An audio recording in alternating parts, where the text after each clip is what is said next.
So we are happy to have Eric Duhaime in studio. He is the leader of the Provincial Conservative Party. We've spoken before, but here we are getting closer and closer. And, this morning I would have asked you a different question to start the interview. First of all, thank you for coming in. Always a pleasure. The question I got to ask you now, we found out earlier this afternoon, surprise, surprise, and I think it's fair to say a surprise. Yes. Simon Jeanlin Barrette deciding not to run to replace François Legault, not to run for leadership of the CAQ. First of all, surprised by that. And second of all, if anything, what does that change for you? Well, yeah, I think everybody's surprised because we were all expecting him to go. He's perceived as the mini Legault or young Legault, so we all thought that he would go. But what does it mean? It means the end of the CAQ. And personally, I think that we're seeing all the Team A leaving. They're all announcing one after the other that not only are they not running for the leadership, but many of them are not even going to run for the next election. It's really the end of an era, and it's the Team B or Team C of the CAQ now that is going to try to take over between Drainville and Christine Fréchette. But what it means for us, it means that there's a lot of people now looking for a new political party. Because what's stuck the CAQ together was François Legault. Without Legault, we don't even know what they stand for. Are they federalists or separatists? We never really figured it out. Are they left-wing or right-wing? You know, Ms. Fréchette and Mr. Drainville, they both come from the Parti Québécois, and they both had fights within the PQ, and it's one of the reasons why they left, because they were arguing on the charter of values at the time, and now it seems that the old fights, the feuds of the Parti Québécois are now within the CAQ, and that's going to be a leadership race. So it seems that it's the PQ 2.0 again. So for us, it means that everybody who's right of center, if you're looking for a government who's going to cut taxes, who's going to try to downsize the state in Quebec and have more money in your pockets, it's the Conservatives, and that's the message we need to spread now. Sound like you're campaigning. I am. I would ask the question as well. First, when François Legault announced 2 weeks ago now that he was stepping down, that changes things for any political party because you thought you had a guy you could say, hey, this is not the guy. Well, he's not going to be the guy. Does this favor you? You're saying now people will look somewhere else. Good for the Conservatives, and how so? I think it's very good for the Conservatives because, there's a lot of people initially at the CAQ who were right of center. If you recall, Legault was saying that, we're going to downsize the state, we're going to add the private sector in healthcare, we're going to exploit our natural resources, including our natural gas. He had a very, center-right speech. Unfortunately, he's been doing the opposite since he's been in power for the last 7 years. He was very good in opposition, but terrible as premier. And but there's people, the former ADQ of Mario Dumont, and the more right-wing people within the CAQ now are looking for a new place to go. We're already up, and we're already ahead of the CAQ according to the polls right now. And I think there's still room for us to expand. And my purpose in the next few months is to show that the Conservatives are ready to enlarge their tent. I mean, we need to welcome more Liberals, more CAQ, people who do not want a referendum in Quebec. We're not in the business of constitutional fights. I think it's the last thing that Quebec needs right now. We have huge economic problems, and we should focus on that first and foremost. So it's funny, you talk about the fact that nobody wants this fight. We know the polls tell us and have been telling us the same thing. We had a poll out last week, a Palace data poll. Fewer and fewer people who would vote, by the way, PQ, but do not want a referendum. Go figure. I would ask you why you think, and obviously I asked Paul St. Pierre Plamondon this a couple of days ago, if the polls are telling you this, and you're a pragmatist, and you want to become premier, do you at least look at this and say, well, you know what? The public is telling us something. Why don't we just push back the idea? I'm not saying get rid of it. I know that's the raison d'etre for the PQ. Push it back, do it in your second term, whatever else. And his answer was absolutely not. This is what they're doing, and this is why they're going to do it. There's a bit of a blind spot here, or is there? There's a huge blind spot because it's possible nowadays in Quebec in 2026 to win a general election with 32% of the vote. Yeah. But it's for sure a huge failure in terms of a referendum at 32%. So they think that because they could become a majority, they need to exacerbate tension to feed that base of hardcore separatists. And that's exactly what Mr. Plamondon has been doing over the last few months or few years. And he's hoping that, it's by a magical, I don't know what's going to happen. He thinks that he could reach 50%, but there's no way he's going to reach it. And the problem is that it's not just the yes camp that is going to lose if we have another referendum in Quebec. It's all Quebecers. That's something that we need to understand. There's no victory in a no at 60% in Quebec. It's going to be a loss for Quebec. We've been there twice. On both occasions, the power of Quebec shrinked, and it created huge feuds within our communities. Yeah. We need to unite Quebecers, stop dividing them with that very, very divisive issue. So people hear you, and this has happened in the past, and they text in and say, you know what, I really like what he said. I like Eric Duhaime. Sounds like a good guy. So vote Conservative then. Okay. But the problem is, it's just Eric Duhaime. They couldn't even name anybody else in the Conservative Party, and obviously you don't have a seat in the National Assembly, which hurts you.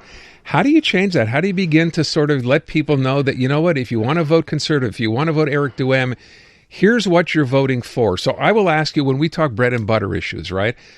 You look at the PQ, they're talking about a referendum. Nobody wants to talk about that. People want to talk about rents and housing and food and everything else.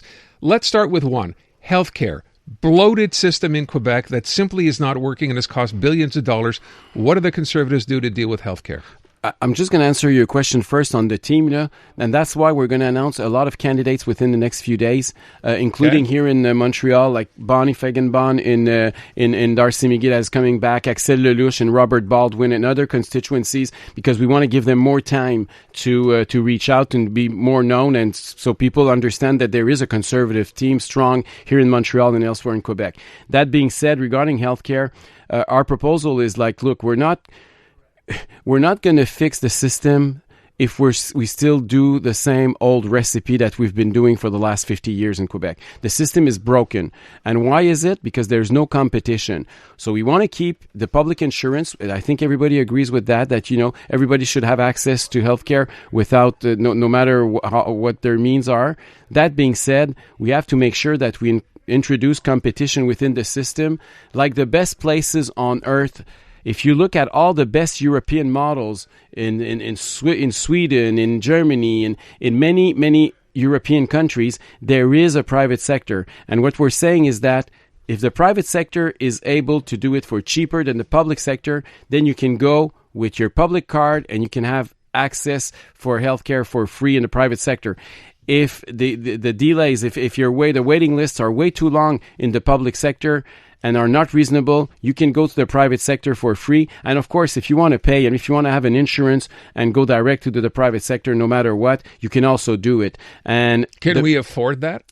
Well, it's going to actually for the government, it's going to be cheaper because some people already have insurances and they're going to go to the private sector. We do believe also, and it's not magical that we know when there is the same kind of services that are offered by the government and the private sector, it's always 2-3 times cheaper in the private sector, and it's the same thing in healthcare as we see in Europe. So overall, we cannot afford a public monopoly. The answer is it's the current system that we cannot afford anymore. So Santé Quebec, we've read about some of the things going on. People, it costs a ton of money to set up.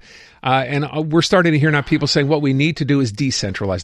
Centralization has not worked. No. It continues not to work. What would you do? Well, we would abolish Santé Québec. We don't need those top guns paid $500,000, $600,000. It's another layer of bureaucracy. The problem is that we have too much bureaucracy in Quebec. That's not the solution. The solution is to have private clinics who are competing against the public ones. And there's a few things that it's already possible to do in the private sector in Quebec. As you know, we already have a private sector. And what we realize is that what they're doing in the private sector, usually they could see 2 times more patients, and it becomes per patient per act is cheaper than in the public sector. So why don't we move towards that? We have to stop. There's an ideological barrier in Quebec for years to say we shouldn't open up the private sector, but all the European countries that are much more left-leaning than we are, they have the competition of the private sector in healthcare. So let me deal with it before we run out of time. Yes. The other issues, of course, certainly for Anglos here in Montreal, and it would seem to me this is fertile ground for the Conservatives. I know you think the Liberals, people look at what's happened with the Pablo affair and corruption investigations. You wonder why Anglos keep voting Liberal. So if they were going to vote Conservative, right, how do you convince these people on the island of Montreal to do that? Well, I think you deserve better. I mean, the Liberals took you for granted for way too long. It's time. Competition is not just good in healthcare; it's good on the political spectrum as well. I think it's important to have a small conservative voice, common sense voice. It isn't, Quebecers are way too taxed. For example, the carbon tax, we're the only ones now in Canada still paying 10, 12, 15 cents more per liter of gas than anywhere else in Canada. It's time to stop. We're paying way too much. And if you compare to the quality of services, we don't have roads that are A1. If you're going through Montreal today, you can testify. Our healthcare system, the waiting time is way too long. We don't have the quality of services for what we're paying. We need a government that is going to cut in the waste and in the fat. And does that mean jobs too? Of course, I think we should. The Conservatives are proposing to cut 20,000 bureaucrats. The CAQ was promising to do that. They did the exact opposite. We've never had as many bureaucrats as we have right now, but we have way too much government in Quebec. The problem is that we need to give people more freedom, leave more money in their pockets. I mean, people have a hard time to afford life right now. The grocery stores going out of control. Their mortgage payments are becoming more and more heavy. That's what people talk to me about. They never talk to me about the referendum, never ever. What they talk to me about is those kind of issues, and that's what we need to concentrate on. The other issue also that is a huge concern is housing. I mean, in Montreal, the price of house is $1 million per house. I see that the city of Montreal today is doing some efforts to try to deregulate and make sure that it's more affordable. Yep. But we need to do much more than that. It's a step in the right direction, but we need many more.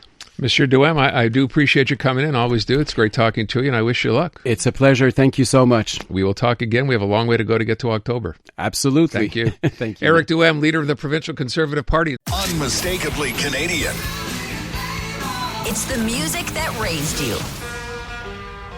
The artists raising the bar. Hi, this is Brian Adams. Hey, my name's Brett Emmons. I'm from the Glorious Sons. Hi, I'm Nelly Furtado. Made in Canada. The station that champions Canadian music. Loud, proud, and all yours. No passports required. Just press play. Tap into Made in Canada now on iHeartRadio.ca or the free iHeartRadio app.